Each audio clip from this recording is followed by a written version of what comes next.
মরার সময় মানুষের মনটা নরম হয়, একটু গলে দিল। কিন্তু জাহেলি যুগে মানুষগুলো এমন ছিল যে ওই মরার সময় মনটা গলে না। মরার সময় ওসিয়ত করে, বাবা রে, টুকরা সন্তান, আমি তো দুনিয়া ছেড়ে চলে যাচ্ছি। আমার আউস আর খজরাজ অমুক অমুক গোত্রের সঙ্গে লড়াই চলতেছিল, ওদেরকে পানিশমেন্ট দিয়ে সাইজ করতে পারি নাই। বাবা, আমি মরার পরে তোরা সাইজ করিস, ওদের জমিটা কাইরা নিস, আর সাথে সাথে তোরা যদি না পারিস তোদের পরবর্তী জেনারেশনকে ওসিয়াত করে যাস। নাউজুবিল্লাহ। এই ওসিয়াত করে যাওয়া যাবে? এই ওসিয়াত করা যাবে? এইরকম একটা জমানা ছিল, জাহেলি যুগ। ভাই ভাই লড়াই চলতো, রাস্তা দিয়ে একজন নারী নিরাপদে যেতে পারতো না, দর্শিতা হয়ে যেত। যেই দিন নারীদের কোন ধরনের মূল্যায়ন ছিল না, নারীদেরকে জীবন্ত দাফন করে দিত। একটা নারী পৃথিবীতে আসছে, স্বামীর মুখ অর্থাৎ ওই মেয়েটার বাবার মুখ সঙ্গে সঙ্গে কালো হয়ে গেছে। আল্লাহ তাআলা কোরআনে কথা বলে দিয়েছেন, যখন তারা মেয়ে হওয়ার এই সংবাদ তাদের কানে পৌঁছে, সঙ্গে সঙ্গে ওদের চেহারাটা কালো হয়ে যায়, সঙ্গে সঙ্গে দিল খান খান হয়ে যায়। বলে যে হায় রে, এই মেয়ে সন্তান কেন আসলো দুনিয়ায়? এ যদি না আসতো, তার আগে যদি মরে যাইতাম তাই ভালো ছিল। কি করে মানুষের কাছে মুখ দেখাবো? এই মুখ দেখানো তো আমার জন্য দায়। এটাকে আমি এখন রাখবো নাকি দাফন করব? সিদ্ধান্ত নিত আল্লাহ তাআলা। এই কথাটা কোরআনের মধ্যে বলেছেন, এই মানুষগুলো আমার সিদ্ধান্ত নিত, যেই সিদ্ধান্ত নেককারজনক জঘন্য ছিল। অর্থাৎ এই মানুষগুলো তাদের মেয়েদের ব্যাপারে সিদ্ধান্ত নিয়ে বাঁচায় রাখতো না। কলিজার টুকরা ছোট ছোট ওই মাসুমা নিষ্পাপী ওই কলিজার টুকরা মেয়েদেরকে জীবন্ত কবরে দাফন করে দিত। নাউজুবিল্লাহ। এই মেয়ে জাতির সম্মান কে দিয়েছেন? কে দিয়েছেন? আর বলেন কে দিয়েছেন? আল্লাহ। আল্লাহ তাআলা মেয়ে জাতির সম্মান বাড়ায় দিয়েছেন।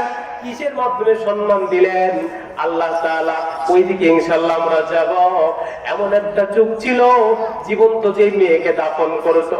হাদিসের কিতাবের মধ্যে আসছে, ইসলামের প্রাথমিক যুগ, যেই যুগের মধ্যে অল্প অল্প করে সাহাবী আল্লাহ রাসূলের সঙ্গ দিয়ে দিয়ে কিছু মুসলমান হইতেছিল। অল্প কিছু মুসলমান রাসূল দাওয়াত দেন আর মার খান। রাসূল কাবার সামনে সিজদায় যান, মাথার মধ্যে নাড়ি বুড়ি চাপায় রাসূলকে ইহানাত আর লাঞ্ছিত করে। রাসূল সেখান থেকে তায়েফে গেলেন, সেখানেও মারপিট, রাসূলকে জাররা জাররা করে ফেললো। রাসূলের দীর্ঘদিন যাওয়ার পর রাতে যখন ঘুমাইতে যায়, আয়েশা সিদ্দিকা শুনেন যে রাসূলের পিঠের দিকে কটকট করে শব্দ হয়। বলেন যে ইয়া রাসূলুল্লাহ, ইয়া হাবিবাল্লাহ, কিসের শব্দ হয়? বলেন যে আয়েশা রে, তোর মামার বাড়ির এলাকা, তোর মামারা আমাকে এমন পিটন পিটিয়েছে, ওই যে আমার হাড্ডিগুলো ভাঙছে, আজ জোড়া লাগে নাই। পিঠের মধ্যে হাড্ডিগুলো যখন একটার পর একটা উঠে যায়, সঙ্গে সঙ্গে কটকট করে শব্দ হইতে থাকে। দোজাহানের সরকার কি এমন মারামারি ছিল, রক্তাক্ত হয়ে পুরা দেহটা রক্তে রঞ্জিত হয়ে গেছিল। এই সময় কিছু কিছু মুসলমান হইতেছিল। রাসূল মক্কা থেকে মদিনায় হিজরত করে গেলেন। ইসলামের মধ্যে প্রথমে যতগুলো যুদ্ধ হয়েছিল, এর মধ্যে একটা যুদ্ধের নাম উহুদ যুদ্ধ, ঠিক কিনা? একটা যুদ্ধের নাম কি? উহুদ যুদ্ধ। এই উহুদ যুদ্ধের আগ দিয়ে একজন প্রথম সময়ে মুসলমান হয়েছিলেন, তার নাম হলো দাহিয়াতুল কলবি রাদিয়াল্লাহু তাআলা আনহু, যিনি 592 হিজরিতে 592 খ্রিস্টাব্দে পৃথিবীর বুকে আসেন। 600 হিজরির মাঝের দিকে দুনিয়া থেকে বিদায় নেন। 600 খ্রিস্টাব্দের মাঝখানের দিকে এই পৃথিবী থেকে বিদায় নিয়ে যান। ইনি জাহিলিয়াতের যুগের পর যখন রাসূল পৃথিবীতে এসেছেন, রাসূলের হাতে হাত রেখে ইসলাম ধর্মের মধ্যে দাখিল হয়েছেন, আর উহুদ যুদ্ধের মধ্যে শরীক হয়ে তিনি জিহাদও করেছেন। একদিন বলতেছেন, ইয়া রাসূলুল্লাহ, ইয়া হাবিবাল্লাহ, আমার কি অবস্থা হবে আখিরাতে? আমার পিছনের অতীতের গুনাহগুলোর কি হালাত হবে? নবীজি বলেন, তাহিয়াতুল কলবি, শুনে নাও, তুমি যে মুসলমান হইছো, আমার সাহাবী হয়ে গেছো, আমার সঙ্গে যুদ্ধ করছো, উহুদ যুদ্ধ, আল্লাহ তোমার অতীতের সমস্ত গুনাহ মাফ করে দিয়ে তোমাকে কবুল করে নিয়েছেন। আল্লাহ যাকে চান তাকে মাফ করে দেন, যাকে চান আল্লাহ তাআলা ক্ষমা করে দেন। আল্লাহ তাআলা তো বড় ক্ষমাশীল, বড় দয়ালু। দাহিয়া আল্লাহ তোমার অতীতকে ক্ষমা করে দিয়ে তোমাকে বন্ধু বানায় নিয়েছেন। দাহিয়া কলবে কয়, ও রাসূল, আল্লাহ আমার সব গুনাহ মাফ করবে, একটা গুনাহ আমাকে মাফ করবে না। আমার মনে পড়ে আমার জিন্দেগির একটা এমন অপরাধ আছে যে অপরাধটা কোনোদিন ক্ষমা হওয়ার নয়। রাসূল বলেন, কি অপরাধ দাহিয়া, কি অপরাধ বলো? বলে যে, ইয়া রাসূলুল্লাহ, ইয়া হাবিবাল্লাহ, আমি বড় ধনী সন্তান, আমি বড় ব্যবসায়ী ছিলাম। জাহিলিয়াতের যুগে যেই দিন জীবন্ত মেয়েকে দাফন করে দেওয়া হতো, ইয়া রাসূলুল্লাহ, ইয়া হাবিবাল্লাহ, আমি আমার স্ত্রীর গর্ভে একটা সন্তান রেখে সফরে চলে যাই। দীর্ঘদিনের জন্য আমি ভ্রমণে যাই, আমি লম্বা টাইমের জন্য বাড়ি ছেড়ে চলে গেছি, বহুত দিন বাড়িতে আসি না।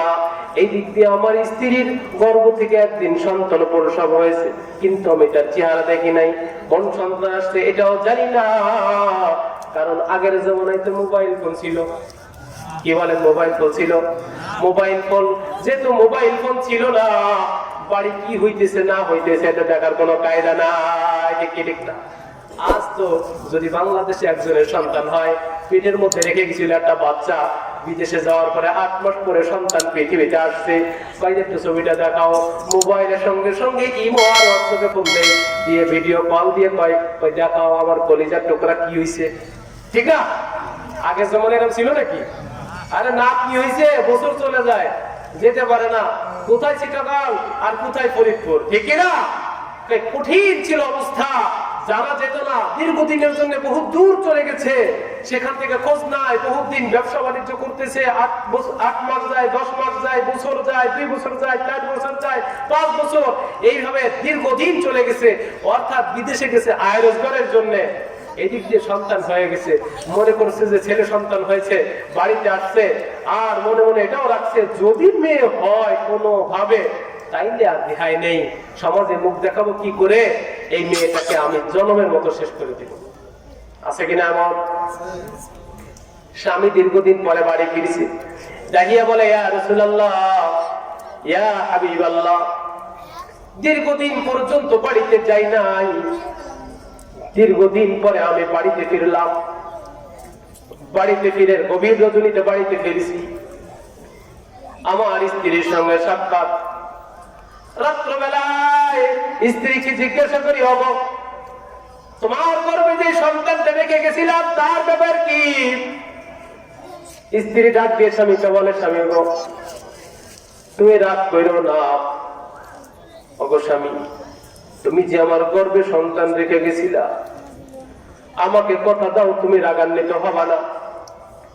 বলে যে, কথা দিলাম, আমি রাগান্বিত হব না। বলো কি খবর, কি হয়েছে? কই তুমি যাওয়ার পর আমাদের গর্ভের থেকে যেটা খালাস হয়েছে সেটা ছিল একটা মেয়ে, তবে একটা কথা আছে, একটা সুসংবাদ আছে, মেয়েটা তোমার মতো সুন্দরী হয়েছে। মেয়েটা তোমার মতো সুন্দর। স্বামীর দিল তো গলানো লাগবে, মেয়েদেরকে অনেক স্যাক্রিফাইস করা লাগে, অনেক পরীক্ষা দিতে হয় স্বামীর মনোরঞ্জনের জন্য। কপাল পোড়া স্বামীরা এটা বুঝে, আছে না? এই আমাদের সমাজের মধ্যে মেয়ে সন্তান জন্মাইলে ওই নারীদের আর রেহাই নেই, আছে না?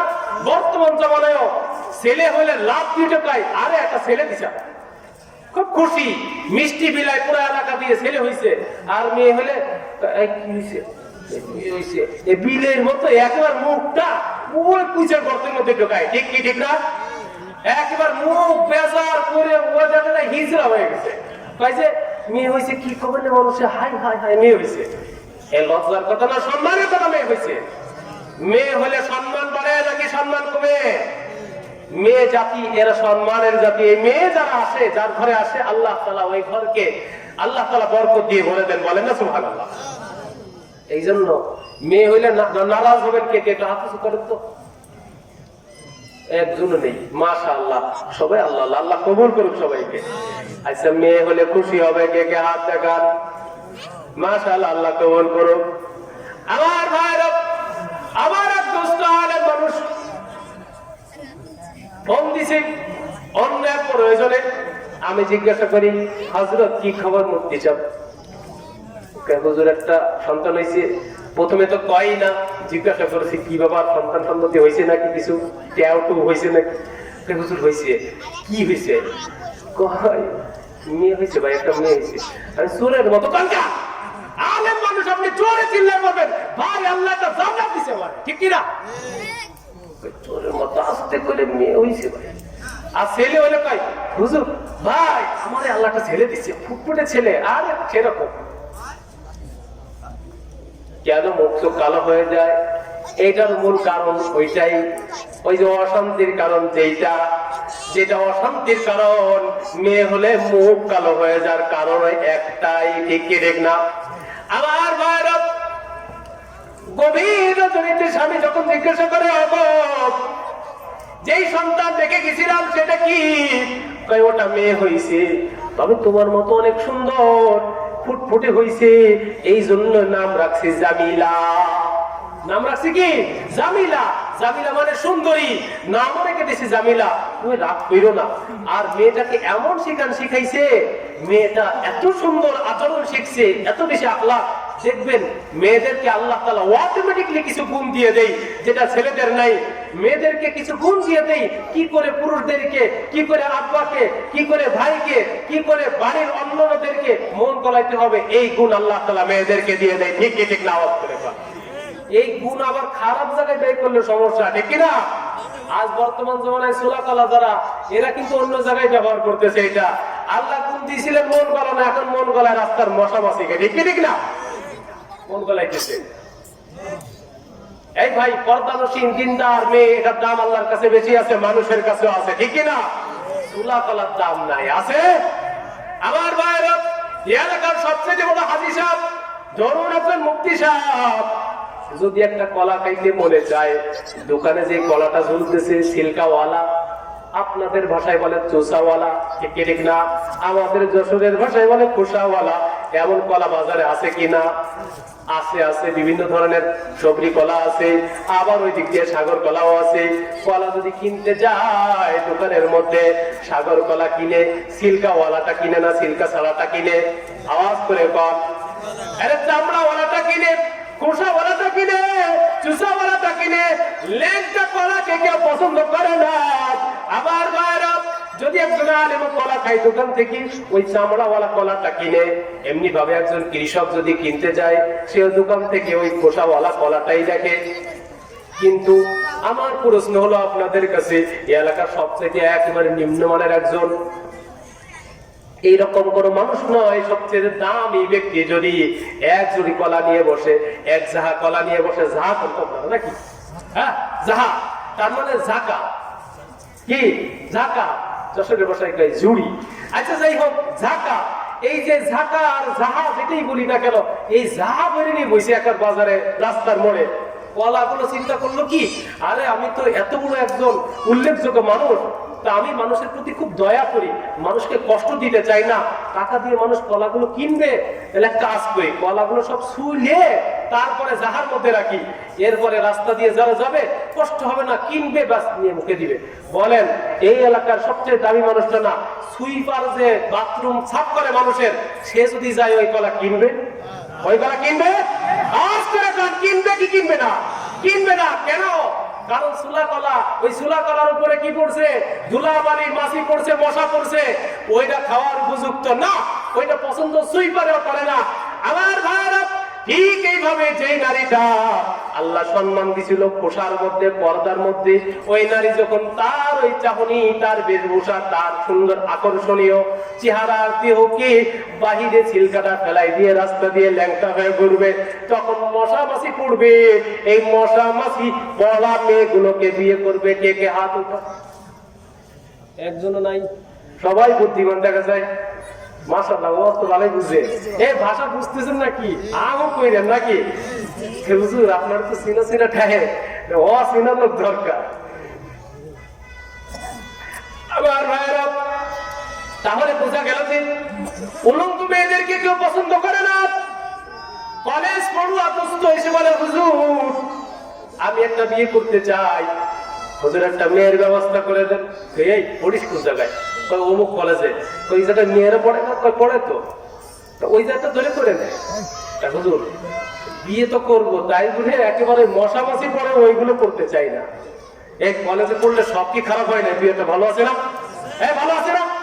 অনেক আল্লাহর ওলিও আছে ওর মধ্যে। যাই হোক, সবগুলো মেয়েকে আল্লাহর ওলি আল্লাহ বানায় দিই। যদি সবাই আল্লাহ ওলা ভাই যে আমাদের কোনো সমস্যা আছে? সমস্যা আছে। একদিন আবু বকর রাদিয়াল্লাহু তাআলা লোকা, ইয়া রাসূলুল্লাহ, আল্লাহ কিয়ামতের দিন কিয়ামত করে জান্নাত দিবে মানুষদেরকে। তারপরে আল্লাহ তাআলা প্রথমে আমাকে সুপারিশের সুযোগ দিবেন। তো আমি সুপারিশ করতে থাকবো, আমি আমার উম্মতের সুপারিশ করব, অন্য উম্মতের সুপারিশ করবো, সুপারিশ করে করে জান্নাত দিতে থাকবো, জান্নাতে নিতে থাকবো। আল্লাহ আমার সুপারিশকে কবুল করবেন। নবীরা সুপারিশ করবে, ইমানদার সুপারিশ করবে, হাফেজে কোরআন সুপারিশ করবে, দারুল কুরআন এই মাদ্রাসার হাফেজ যে ছাত্ররা এরা সুপারিশ করবে, এই এলাকার যারা মাদ্রাসার সাথে সংশ্লিষ্ট তাদেরকে সুপারিশ করবে, আত্মীয় স্বজনকে সুপারিশ করবে, সারা বিশ্বের সমস্ত মানুষের সুপারিশ শেষ। আল্লাহ কবে আর কেউ আছে নাকি সুপারিশ করার? তাই না। জাহান্নামে এখনো লোক কয়টা বাকি আছে? শুধু কয়টা না, বহুত বহুত জাহান্নামী আছে। আল্লাহ তাআলা রহমতের হাত দিবেন জাহান্নামের মধ্যে, দিয়ে মুঠ করে উঠাবেন। যখন মুঠ উঠাবেন সঙ্গে সঙ্গে রাসূল বলেন এত লক্ষ উঠবে আল্লাহর মুঠের মধ্যে। কত লক্ষ উঠবে? এত লক্ষ ৭০,০০০ উঠবে। আবু বকর রাদিয়াল্লাহু তাআলা বলেন, ইয়া রাসূলুল্লাহ, আর একটু দোয়া করেন, আল্লাহ যেন একটু বাড়ায়, আল্লাহ যেন একটু সংখ্যা বাড়িয়ে নেই, আল্লাহ যেন আর একটু বাড়ায় নেই। রাসূল দোয়া করেছেন, আল্লাহ আপনার হাতের মুঠে আর একটু সংখ্যা বাড়ায় নেন। আল্লাহ কবুল করে নিয়েছেন। আবু বকর কয় আরো বাড়ান, আরো বাড়ান, আরো উম্মত যেন জান্নাতে যায়। আল্লাহর কাছে দোয়া করেন, আবার দোয়া করতেছেন, আল্লাহ কবুল করো। আল্লাহ কয় কবুল করলাম দোস্ত। আবু বকর কয় হুজুর আবার দোয়া করেন। ওমর কয় এত দোয়া কথা আবু বকর ভাই তোমার সমস্যা কি? আল্লাহ যদি সবাই জান্নাতে, তোমার অসুবিধা আছে? তুমি এত কিরবলতা করো কেন? কত আবু বকর রাদিয়াল্লাহু তাআলার দিল ছিল নরম। কি ছিল? নরম ছিল। তিনি চাইতেন সমস্ত মানুষ জান্নাতে যান। হযরত ওমর কিন্তু যে নিতে চাচ্ছেন না জান্নাতে এমন নয়। তো বলে তুমি তোমার সমস্যাটা কোথায়? তাই শোনো, আমার সমস্যা কোথায় মানে এই, আল্লাহ যখন মুঠ দিবেন, আল্লাহর মুঠ কি ছোট? আল্লাহ যদি চায় এক মুঠে জাহান্নাম খালি করে ফেলবে, পারে কি পারে না? আওয়াজ করে বলেন মুসলমান। রাসূল বলেন, হ্যাঁ ওমর ঠিক বলেছে। ওমর কি বলেছে? ঠিক বলেছে। সমস্ত মেয়েরা যদি কলেজের আল্লাহর ওলি হয়ে যায় কোনো সমস্যা আমাদের নাই, ঠিক না? সোলা কলা পছন্দ করে না। যুবক বলে হুজুর বিয়ে করতে চাই, কলেজের মেয়েগুলো ভালো নাই, জোড়াই জোড়াই চলে, একটারও দেখতেছি বুকিং দেওয়া খালি নেই, সব বুকিং হয়ে আছে। হুজুর আমার একটা মেয়ে দরকার, পর্দানসীন মেয়ে, গরিব ঘরের যদিও হয়, কম দামি কলাও যদি হয় সমস্যা নাই, তবে মেয়েটা দিনদার হলেই হবে। ওই বোরকাওয়ালা সিল্কাওয়ালা একটা মেয়ের ব্যবস্থা করে দেন হুজুর। আছে কি নাই সমাজের মধ্যে? যত খারাপ যুবক হোক না কেন, বিয়ের সময় একটা ভালো মেয়ে তালাশ করে। বিয়ের সময় এই জোয়ান যারা এখনো বিয়ে করিস না, যারা এখনো এই যুবক আছে না বিয়ে করেনি, কে হাত চোখা? মাশাআল্লাহ অনেক জোয়ান আছে, মানুষ দেখে ফেলবে। হ্যাঁ এই দেখলে তো সমস্যা নেই, যাদের মেয়ে আছে তারা দেখে রাখলে সমস্যা কি? সমস্যা আছে নাকি কোনো? আচ্ছা যারা বিয়ে করনি এখনো, তাদের সুযোগ আছে। বিয়ে করার আগে কয়েকটা জিনিস দেখবা, হাদিসের মধ্যে আছে। সৌন্দর্যতা দেখবা, সৌন্দর্যতা দেখবা, এমনি ভাবে বংশ মর্যাদা দেখবা, পীড়িত করার আগেও দেখবা, ঠিক না? এই মহাব্বত করতে হইলে বাবা মার যাতে মানে তারা এমন একটা করতে হবে, নাকি সন্তানদেরকে বলে দিবেন বাবা তুই পীড়িত করিস কর, কিন্তু এমন এক জায়গায় পীড়িত করবি যাতে করে ইজ্জত বাঁচে। প্রধানমন্ত্রীর মায়ের সাথে পীড়িত করবি নাকি? কথার কথা বললাম আর কি। জায়গা মতো করবি যাতে করে আমার ইজ্জত বাঁচে, বেটা আমার বাদ না দিতে হয়, এমন একটা জায়গা দেখবি। আর দেখবি এই দেশের সবচেয়ে বড় আলেমের মেয়ে, তার সাথে তুই পীড়িত কর বেটা, যাতে করে সম্মান বাড়ে আমার। তা না তুই একটা ওই নবশুদ্ধের মায়ের সাথে পীড়িত করবা আর ইজ্জত যাবে, এমন করো না। দেখবি সুন্দরী, তাহলে তো আমাদের কোনো সমস্যা নাই। দেখবি বংশমর্যাদা, কামরার মায়ের বিয়ে করিস না, তাহলে তো কোনো সমস্যা নাই, আমরা মেনে নিব। বাবা তুই আমাদের দাওয়াত দিস আর না দিস, তোর শ্বশুর বাড়ি নিয়ে আর না, ঠিক কি ঠিক না? 1 নম্বর দেখতে হবে সৌন্দর্যতা, 2 নম্বর দেখতে হবে তার বংশমর্যাদা, 3 নম্বর তার যে মালের অবস্থা কি এটাও দেখতে হবে।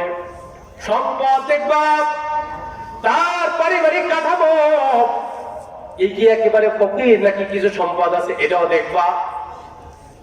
আর সবচেয়ে বড় যেটা দেখবা দিন। কি দেখবা? দিন। দিন দেখবা। সৌন্দর্যতা দেখতে হবে, এমনি ভাবে কি দেখতে হবে? বংশমর্যাদা। 3 নম্বর মান দেখতে হবে। সবচেয়ে বড় নাম্বার হলো দিনদারিতা দেখতে হবে, ইসলাম তার মধ্যে আছে কিনা। রাসূল বলেন ফাসফার বিজাতিদ্দিন, আরে দিনদারিতা যদি থাকে তাহলে ওইটাকে তুমি কবুল করে নাও, সম্মান বাড়বে। আর যদি তুমি দিনকে পিছনে ফেলে সম্পদ আর সৌন্দর্যতা দেখো তাহলে তুই ধ্বংস হয়ে যা। ধ্বংস হইতে কে কে রাজি আছি? কে কে রাজি আছি? বিয়ে করার সময় ঠিকই তো টাকা আছে কিনা বাবার, এরা দেখে কি দিবে নে, এই যৌতুক কয় টাকা দিবি, কয় কি কয় না, এটা তো কয় না যে দিনদারিতা আছে কিনা, নামাজ পড়ে কিনা, মেয়েটা রোজা রাখে কিনা, কুরআন শরীফ সহিহ শুদ্ধভাবে পড়তে পারে কিনা, এগুলো প্রশ্ন নাকি কয় টাকা আছে, মেয়ের চেহারা কেমন, বাবার কি আছে, বাপ বিদেশ থাকতো, কত বিঘা সম্পত্তি আছে। কয় না মানে আমরা চাচ্ছি না, একটু শুনতে চাচ্ছিলাম আপনার কি কি আছে, এটা একটু ধারণা নিতে চাচ্ছি মাত্র। আসল কথা কি? কয় যে হ্যাঁ এত কোটি টাকার সম্পদ আছে, বাজার বিয়ে কর, লাভ আছে। তাহলে কি হলো? এ সরাসরি কয় না, ভিতরে ভিতরে ঠিকই যৌতুকের নিয়োগ করে ফেলাই দিছে নাকি? এই যৌতুক না খায় গু খাওয়া ভালো, ঠিক কি ঠিক না? যৌতুক খাইছে যুবক, পায়খানা করে খা, এই ভালো। যৌতুক চাবো, এই যৌতুক চাওয়ার কারণে যখন মেয়ে হয় সঙ্গে সঙ্গে বাবার মুখটা কালো হয়ে যায়। চিন্তা করে বাপ রে বাপ, আল্লাহ দিলা একটা মেয়ে, এর বিয়ে দিতে গেলে আবার 1 কোটি টাকা লাগবে, জামাই তো কবে না যাও প্রাইভেট কার কিনে 5 গাড়ি কিনে দাও, এত টাকা আবার পাবো কই? এই জন্য বাবার মুখ শুকায় যায়। জোয়ান শুনে রাখো, তুমি যদি তোমার শ্বশুরের বাড়ির থেকে সামান্যতম যৌতুক নাও, তোমার মায়ে হওয়ার পরে তোমার জামাই তোমার গলায় পা দিয়ে আরো বেশি নিবে। ঠিক কি ঠিক না? আওয়াজ করে বলো। তাহলে যৌতুকের পথে আমাদের হাঁটা যাবে। এই জন্য দরিদ্র দেখে করব, দিনদার দেখে করব। কিছু কিছু বিষয় দেখতে হয়, মেয়েদের মধ্যে বেশি থাকতে হবে, ছেলের মধ্যে কম থাকতে হবে। আর কিছু বিষয় ছেলের মধ্যে বেশি থাকতে হবে, মেয়ের মধ্যে কম থাকতে হবে। যদি এটা ঠিক ঠিক ভাবে থাকে, ওই ঘরের মধ্যে আল্লাহ শান্তি ঢেলে দিবেন। বলেন সুবহানাল্লাহ। কি কি থাকতে হবে? মেয়ের বেশি, মেয়ের থাকতে হবে সৌন্দর্যতা, এটা ছেলের তুলনায় বেশি থাকতে হবে। ছেলের তুলনায় ছেলে হলো রাজপুত্রের, মেয়ে হলো একেবারে পেতনির মতো, হয় কি হয় কি? নাই না। এখন এই ছেলে কয় যে বাবা আমার এত ভক্ত, এত ভক্ত, পীরের মতো ভক্তি করে, বাবারে মানে। কয় আব্বা তুমি দেখলে হবে না। একটা কথা শুনে রাখেন, মেয়েদের কোন ছেলেকে বিয়ে দেওয়ার আগ পর্যন্ত ওই বাড়ির যাকে বিয়ে করাবো মেয়ের সঙ্গে, এই ছেলের সঙ্গে, ওই মেয়েকে তার শ্বশুর দেখা বিয়ের আগে এটা হারাম। বিয়ের আগে এটা কি? আপনার ছেলেকে বিয়ে দিবেন, কয় যে বাজান তুই দেখার আগে আমার দেখতে হবে। এই বাপের জন্য দেখা যায় গেছে, তাহলে দেখতে যাই কেন? আপনার যদি আপনার দেখার শখ হয় তাহলে আপনার বউরে পাঠাই দেন, এই বুড়িরে পাঠান। এই বুড়ি তুমি যাও আর তোমার বোনেরে নিয়ে যাও, এলাকার সমস্ত মহিলারা যায় দেখে আসো, চলে কি চলে না তুমি দেখবে কেন? তুমি কি নিয়ে থাকবে না ছেলে নিয়ে থাকবে? বেশিতে বেশি যদি ছেলে বাহিরে যায় তাহলে মা নিয়ে থাকবে, ঠিক না? বেটা তোমার তো দেখার সমস্যা কি? তোমার চলে যেতে হবে। এই দেখা দেখির কারণে পরে যায় কি হয়, ছেলের বউ বাপ নিয়ে চলে যায়। ঠিক কি ঠিক না? এরকম সমাজ আছে বর্তমান সমাজের মধ্যে। আস্তাগফিরুল্লাহ, এর কথা তো কত হয় কি হয় না? এই কষ্ট হচ্ছে নাকি আপনাদের? একটু জিকির করি লা ইলাহা ইল্লাল্লাহ, লা ইলাহা ইল্লাল্লাহ, লা ইলাহা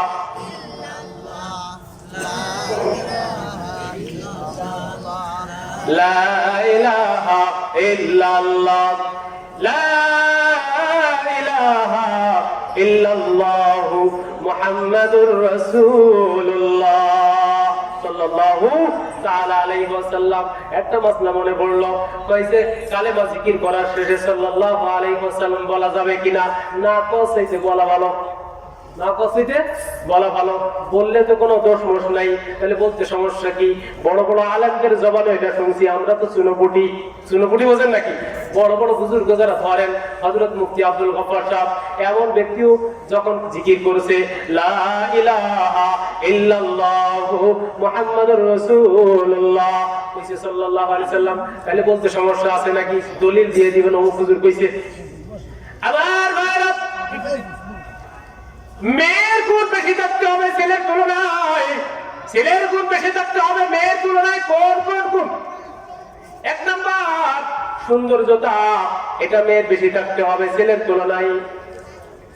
দ্বীনদারিতা, ইসলাম মানার গুণ, কোরআন পড়ার গুণ, নামাজের গুণ ছেলের তুলনায় মেয়ের বেশি থাকতে হবে। বলেন ঠিক কি ঠিক না?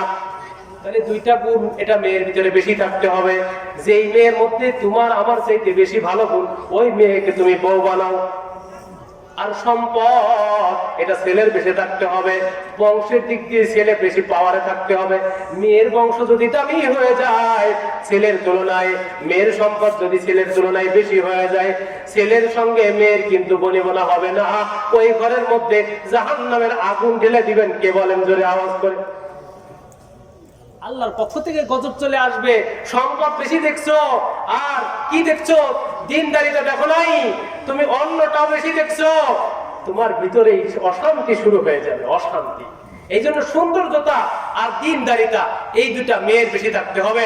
তাহলে ওই ঘরে শান্তির পরিবেশ আল্লাহ তাআলা তৈরি করে দিবেন। কিন্তু সম্পদ আর বংশমর্যাদা ছেলের থাকতে হবে বেশি, মেয়ের থাকতে হবে কম। নাহলে কয়দিন পরে বলবে, এই আমার টাকার অভাব আছে নাকি, গরম দিয়ে কথা বলে দাঁতের পটি গেলে ওলা দেবো। এটা কবে কিনা স্বামী রে বলেন? আর যদি সম্পদ একটু কম থাকে, বাপরে বাপ তাড়াই দিলে তো আমি গরিবের মেয়ে কিটা দিয়ে করবে। ঠিকই ঠিক না? এখন যদি উল্টাটা করেন, খেলা বুঝবেন আমার কি কথায় স্বামীর মধ্যে আছে। যে ব্যক্তি উল্টাটা করবে ওই ব্যক্তি ধ্বংস হয়ে যাবে, আল্লাহ দুনিয়াতে বেইজ্জতি করবে। যেই ঘরে স্বামীর কাম ধরে স্ত্রী ঘুরায়, বোঝা গেল ওই ঘরের মধ্যে স্বামী লোভী আর ভুল করছে বিয়ের সময়। ঠিকই ঠিক না? এই কষ্ট হচ্ছে নাকি আমার ভাইরা? তাহলে এই মেয়েগুলোকে সুন্দর করে তৈরি করার দায়িত্ব মা বাবার। ঠিকই ঠিক না? মেয়েগুলোকে সব থেকে, ছেলেগুলোকে শিক্ষা দেয় সর্বপ্রথম শিক্ষককে। মা মা যদি ভালো হয়, দিনদার হয়, সন্তান সন্ততি ভালো হয়। মা যদি খারাপ হয়, ফ্যাক্টরি যদি খারাপ হয়, সন্তানগুলো খারাপ হয়ে যাবে। ঠিকই ঠিক না?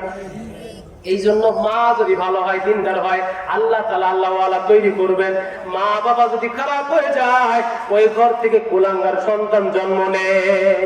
এই জন্য এই মা গুলোকে দিনদার বানানোর বেশি দরকার, ঘরের সুখের জন্য, বাহিরের সুখের জন্য, এমনি ভাবে সন্তানগুলোকে দিনদার বানানোর জন্য। আর যদি যখন পেটের মধ্যে বাচ্চা ছিল, ওই সময় কয় ডাক্তারে কইছে 6 মাস পর্যন্ত টিউবওয়েল চাপা যাবে না, উবু হওয়া যাবে না, মানে উপুড় হওয়া যাবে না, শীত হয়ে শুয়ে থাকতে হবে।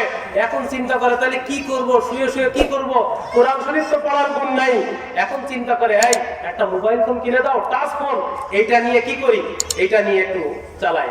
এখন আমাদের বর্তমান রাজা বসরি যারা আছে বর্তমান যুগের, তারা পেটে সন্তান হইলে কি করে? ও শুয়ে শুয়ে এখন সিনেমা দেখতেছে, শুয়ে শুয়ে ফেসবুক চালায়, হাজারো জওয়ানের ছবি ওর মধ্যে দেখতে থাকে, গুনাহ করতে থাকে। আচ্ছা, যখন এই দেখতে থাকে, পেটের মধ্যে সন্তানের পরে প্রতিক্রিয়া হয়।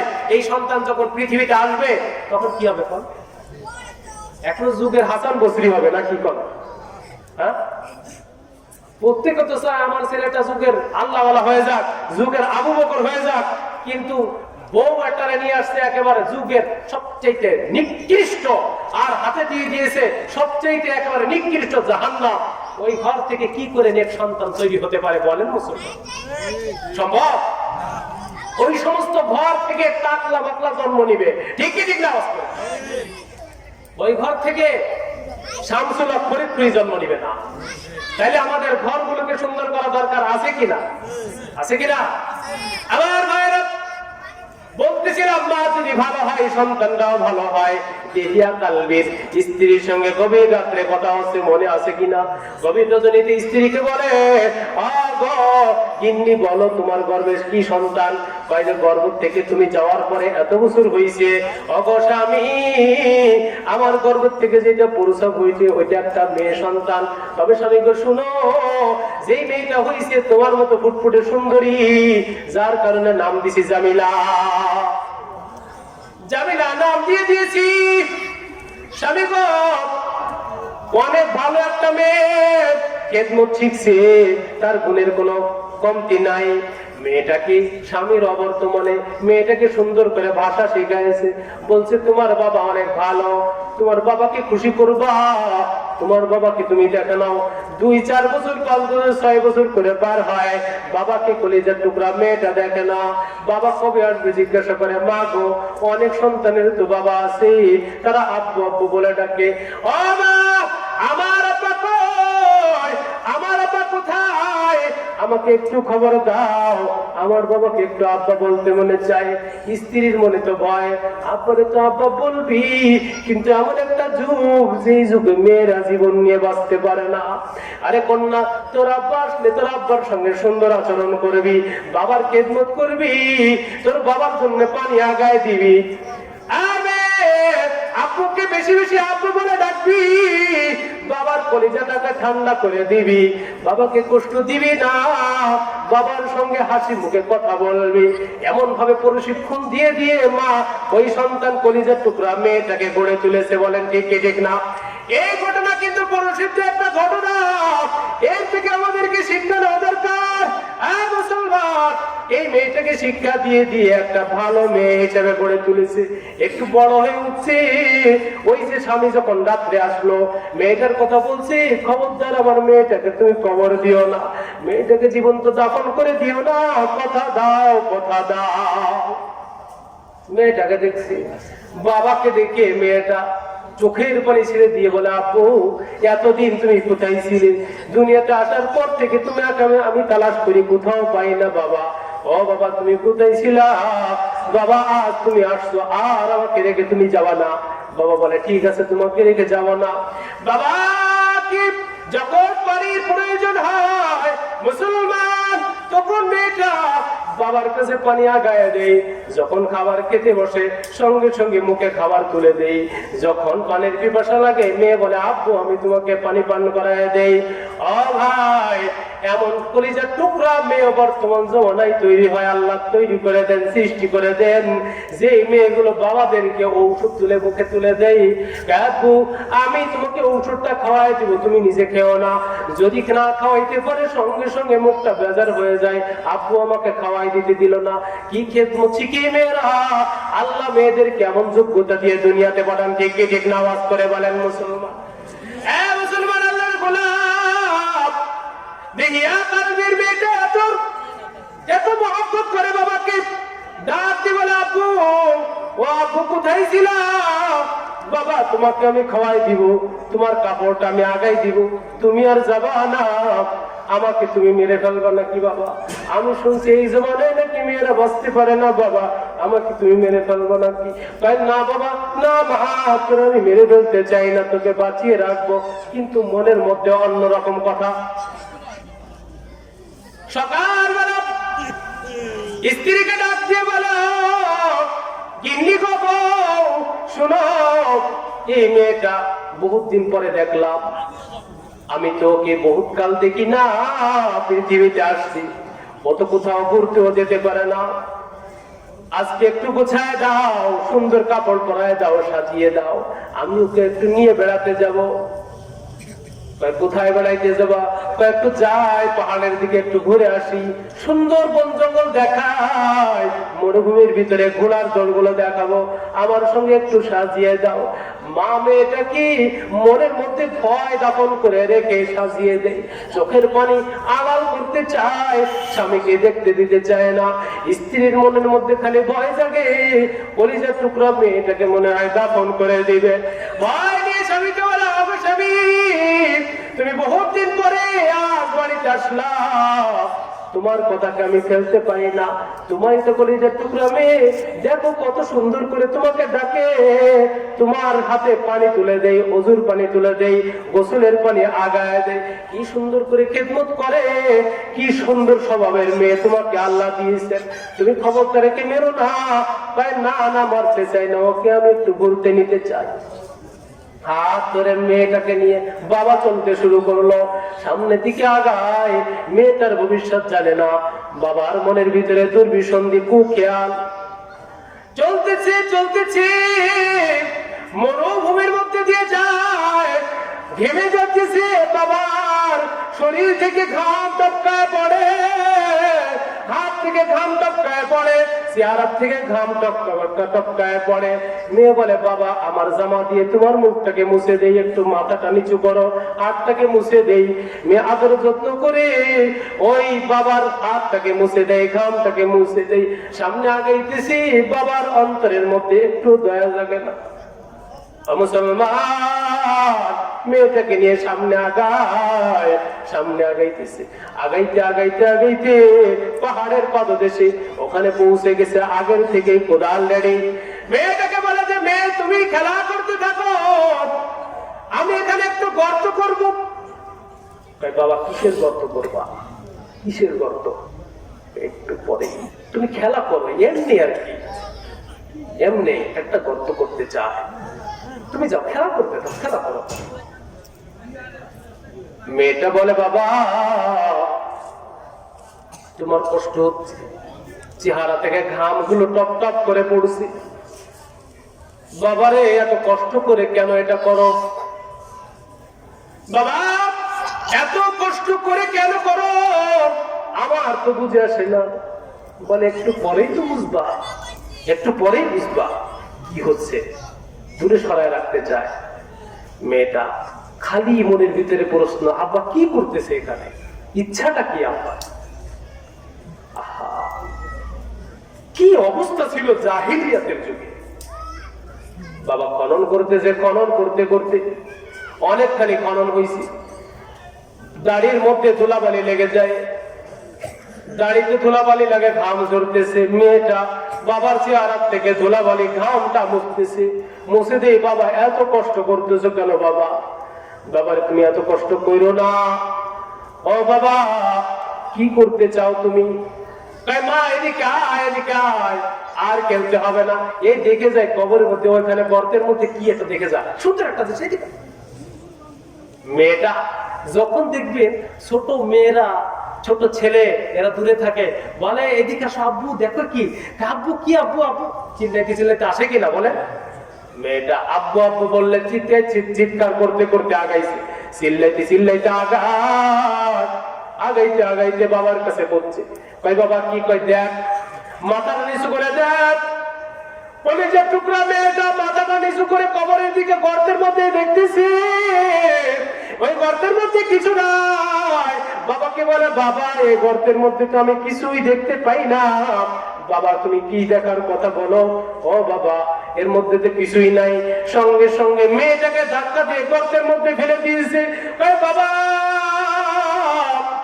কতদিন পরে তোমার সাক্ষাৎ পাইলাম, এই গর্তের মধ্যে কেন তুমি ফেলছো বাবা?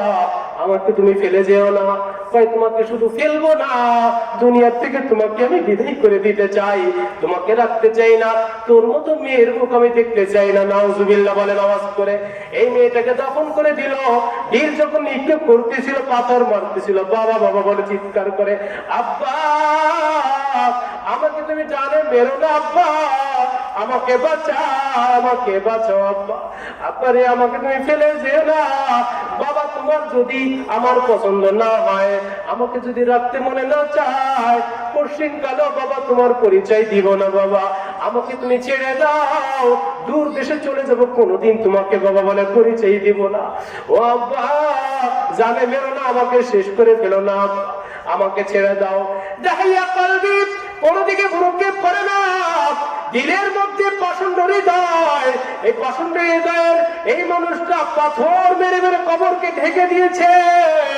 গভীর রজনীতেও যখন ঘুমায়, ঘুমের মধ্যে মেয়েটা চিৎকার করতে থাকে, বলতে থাকে আব্বা আমাকে বাঁচাও, আমাকে বাঁচাও, আমাকে তুমি মেরো না।